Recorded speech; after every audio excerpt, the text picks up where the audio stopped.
নমস্কার বন্ধুরা, কেমন আছেন সবাই? আশা করি খুব ভালো আছেন। আমিও খুব ভালো আছি। রুহির রান্নাঘরে আপনাদের সবার স্বাগত।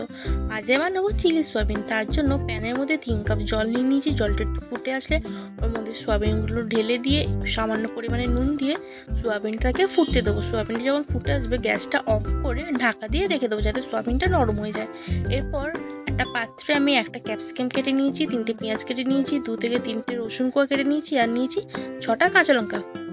তারপর এদিকে আমি vinegar, soya sauce, chilli sauce নিয়েছি, ওদিকে নিয়েছি কর্নফ্লাওয়ার, ময়দা, আর নিয়েছি আদা রসুনের পেস্ট, আর একটা ডিম। সোয়াবিনটা হয়ে আসলে ভালোভাবে হাতের সাহায্যে চিপে চিপে সোয়াবিনের জলগুলো বের করে দেবো। তারপর একটা পাত্রে সোয়াবিন নিয়ে নেবো একটা ডিম, অল্প আদা রসুনের পেস্ট, অল্প গোলমরিচ গুঁড়ো, সামান্য পরিমাণে নুন, 2 চামচ কর্নফ্লাওয়ার, 3 চামচ ময়দা, আর নিয়ে নেবো হচ্ছে 2 চামচ চিলি সস, 2 চামচ সয়া সস। ভালোভাবে মেখে নেবো। তারপর ওদিকে একটা প্যান বসিয়ে তেল দিয়ে তেলটাকে লো টু মিডিয়াম ফ্লেমে রেখে সোয়াবিনগুলোকে ভাজতে দিয়ে দেবো।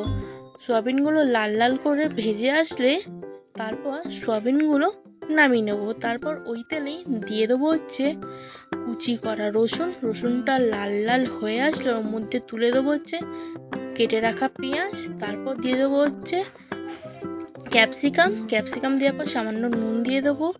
তারপর ওপর দিয়ে দেবো হচ্ছে কেটে রাখা কাঁচা লঙ্কা। ভালোভাবে ভেজে নিয়ে ওর মধ্যে দিয়ে দেবো একটু আদা রসুনের পেস্ট। ভালো করে নাড়াচাড়া করে দিয়ে দেবো 2 চামচ ভিনিগার, 3 চামচ সয়া সস, আর 3 চামচ চিলি সস।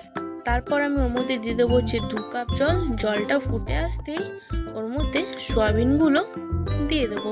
দিয়ে ভালো করে ফুটে আসলেই ওর মধ্যে কর্নফ্লাওয়ার দিয়ে দেবো। কর্নফ্লাওয়ার দেওয়ার পর তো রেডি আমাদের চিলি সোয়াবিন।